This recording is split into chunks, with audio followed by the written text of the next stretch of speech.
Hey guys, welcome back. We're here for another mini bookshelf tour. This is going to be an interesting one because I'm literally going to have to get all the way up there, and so I'm going to have a step stool, but it's also going to be some of my favorite ones because they are my kind of like display shelves. We're just going to do the top two shelves. We're going to do this one, and then the one above it is like my Harry Potter shelf, and then there's actually a couple books that I put on the very tippy top, which is crazy. I know this is going to require some kind of weird finagling, so we're just going to do the best that we can. Okay, so we're going to do this shelf. We have more vampire books, and I kind of don't love that they're separated by like the witchy books. I did consider moving vampire books up to right under here and then moving into witchy books. I did consider that. I don't know why I didn't, because actually now that I'm looking at it, it would technically make more sense because over here I have witchy books. I think I know how to adjust my bookshelves better. Anyways, let's go ahead and do this. So at the top here we have Daughters of Smoke and Bone. I actually have read this book, but I listened to an audiobook and I kind of wanted to give it a second chance. This is kind of like more angels, but I really loved part of it, like our main character, Bloodlines and the Golden Lily. And there are supposed to be 4 books in this series, I think. I've been holding out, keeping my eye out for more of these books in the paperback edition, but I will be honest, between paperback or hardback, it's really hard pressed to find these. And I've honestly seen more copies of this in hardback than I've seen of any of the others. I have not ever seen like an Indigo Spell cover book. I think whenever the time comes, I'm just going to have to probably order them on Amazon. Like, I search the bookstores whenever I go and I never see these books. I think it's so weird. And then I have all of my Vampire Academy books. Again, this is a mix. I'm trying to avoid doing this in the future. I have 3 of them in paperback and then the last 3 in hardcover, and I really don't like that. I want them all just to be paperback. Okay, shoved up here we have Wildwood Dancing. I recently just read this. I had a really good time with it. I don't even know why I put it back up there because I'm really going to have to consider whether or not I even want to keep this book.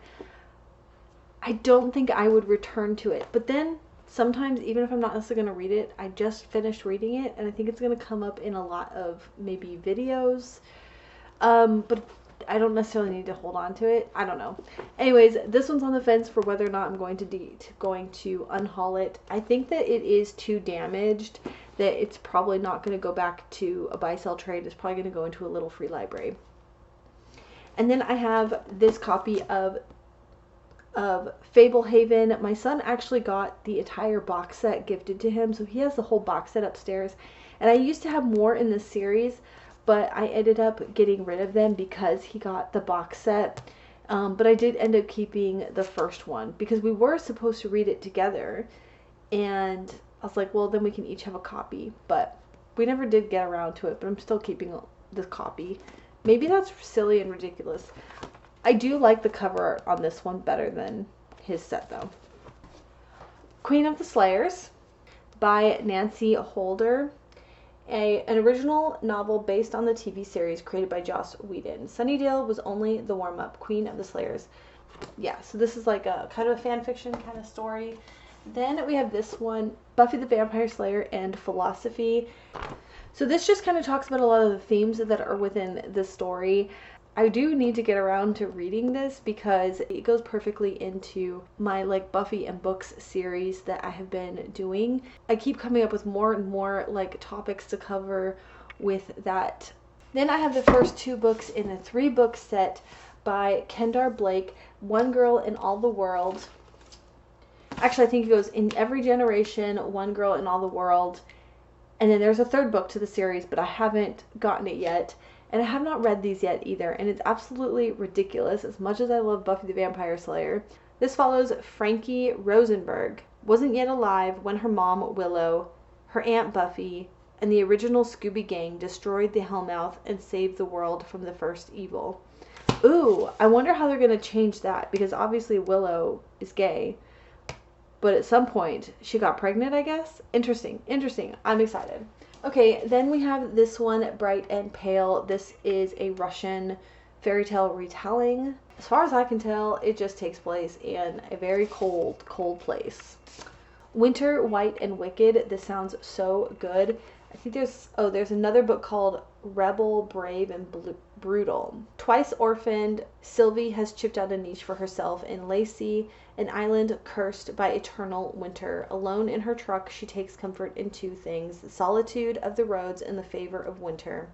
An icy spirit who has protected her since she was a child. I won't read the entire synopsis, but sounds so good. Bear and the Nightingale. This is another book based off of a Russian fairy tale. This was incredibly good. I really enjoyed this one. There are 2 more books in the series that I do not have at this time. Then we have Uprooted by Naomi Novik. The corrupted wood stands on the border full of malevolent power, and its shadow lies over her life. Her people rely on the cold, driven wizard known only as the dragon to keep the wood's dark forces at bay. He demands a terrible price for his assistance. Every 10 years, one young woman must be handed over to serve him without question. Then I have Spinning Silver by Naomi Novik, and I actually started reading this one. I don't know. I was listening to it on audiobook, and then my audiobook expired and it got returned, and I never checked it out and finished it, but I wanted to read it on the physical edition anyways. She's the daughter of a moneylender, and they collect debts, and then her family's on the verge of poverty, so a lot to do with like money and stuff like that. The next 2 books. Daughter of the Pirate King. I actually technically read this already, but my husband gifted me this beautiful edition of it with the sprayed edges, and it even has a little tassel for a bookmark. I didn't hate it. I don't know what it was. You know what? I remember exactly what it was. I just was in a mood. I do think I want to return to this book. I want to reread it. And then I also have the second one, The Daughter of the Siren Queen. So I have, okay, right here, stacked in front because they ran out of space. So the first one on top is this one, You Must Not Miss by Katrina Leno. I've read another book by her, Horrid, which I really, really liked. I just thought it was so interesting. I don't know that a lot of people really liked it as much as I did, but I'm very excited for this book. If you give a name to an impossible thing, does that make the impossible thing any less impossible? Magpie Lewis started writing in her yellow notebook the day after her father ruined her mother's life, the day after her sister skipped town and left Magpie to fend for herself, the day after Brandon's party. Now Magpie is called a slut and in the hallways of her high school. Okay, then we have Tithes by Holly Black. I had a friend recently tell me that she recommended that I read this trilogy and then read Cruel Prince, and so I definitely really want to do that. I'm going to give it another try. Sisters Red. Scarlet and Rosie March have spent years hunting the Fenris. Werewolves who took Scarlet's eye in a brutal attack years ago. Oh, yeah. Okay. So this is supposed to be like a Red Riding Hood retelling, I believe, which is interesting because I have another Red Riding retelling as well next to it. Okay, and then I have Graceling. This is, I've heard nothing but good things about this. I don't know how I haven't gotten to reading it yet. Katza has been able to kill a man with her bare hands since she was 8. She's a Graceling, one of the rare people in her land born with the extreme skill. As niece of the king, she should be able to live a life of privilege, but Grace, as she is with killing, she is forced to work as a king's thug. And then over here, as I said, I have Red Riding Hood. Then I have the first 3 books.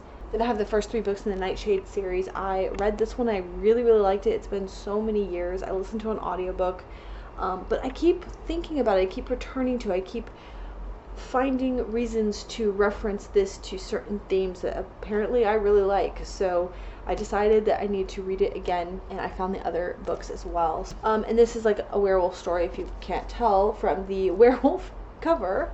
The next 5 books are all part of the Beautiful Creatures series.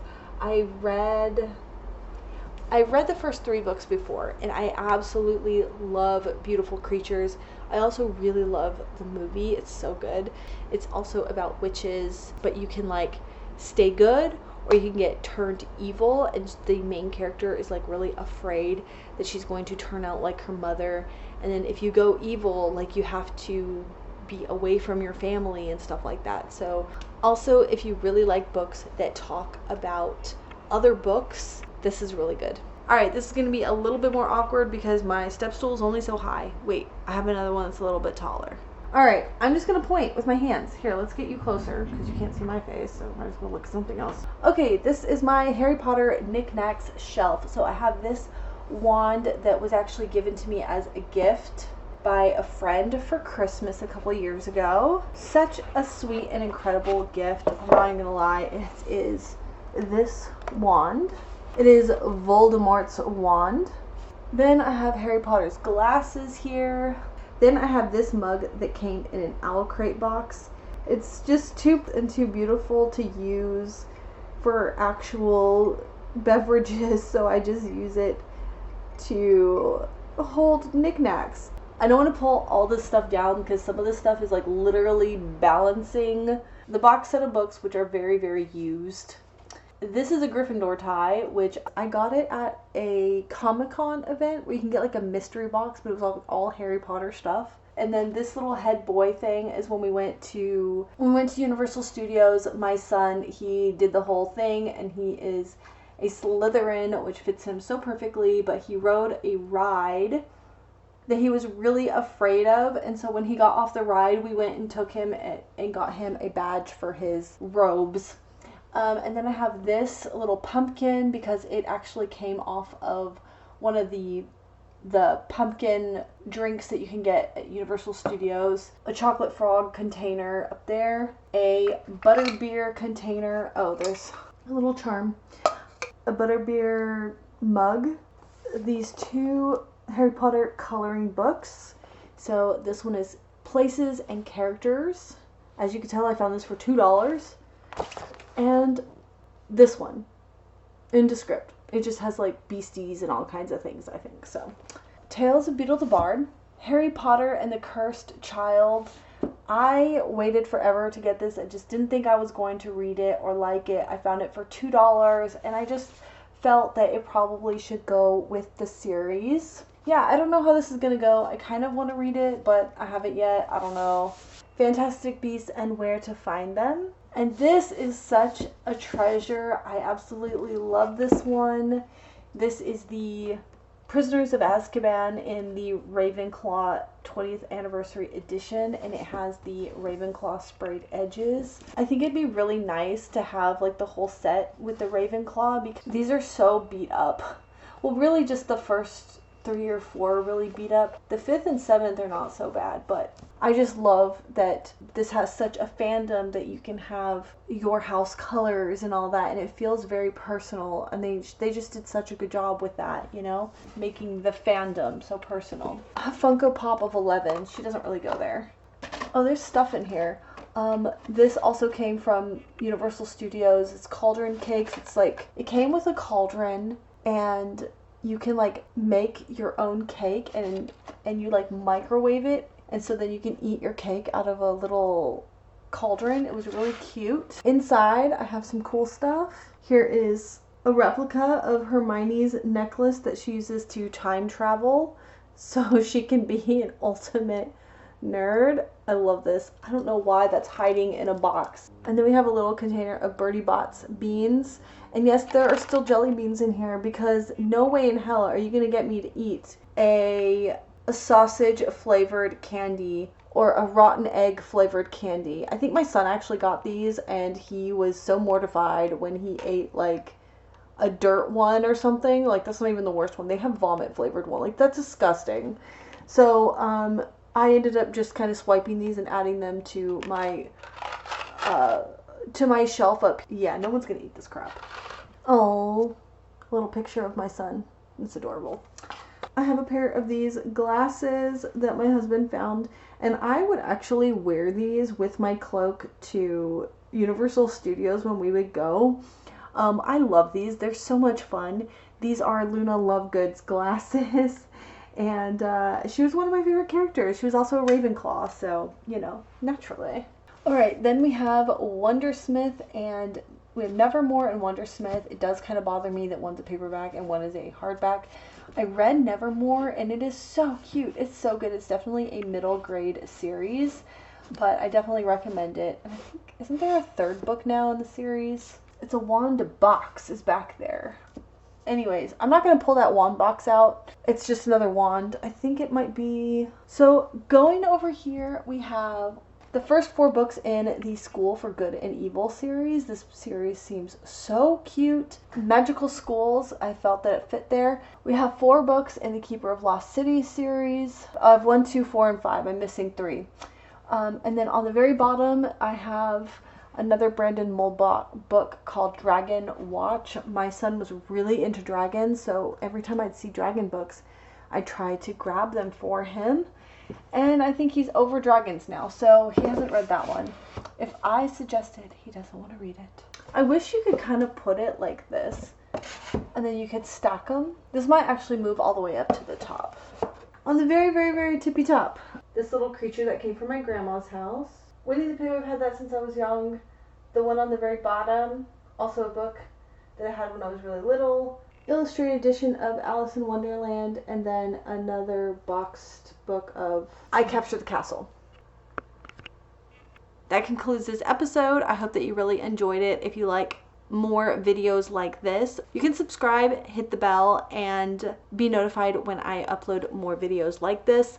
In the next episode, we're going to do 4 shelves to finish up this fantasy corner, and that will include my Twilight shelf, my Sarah J Maas stuff, Sarah J Maas, Leigh Bardugo collections, and Cassandra Clare. And then we have another kind of mixed fantasy shelf as well, but those collections are kind of all one author, so those first 3 shelves are going to go fairly quickly, I think. I think I can squeeze 4 in without this being a very excruciatingly long video. Again, thank you all so much for watching. I hope that you enjoyed this, and we'll see you soon. Bye.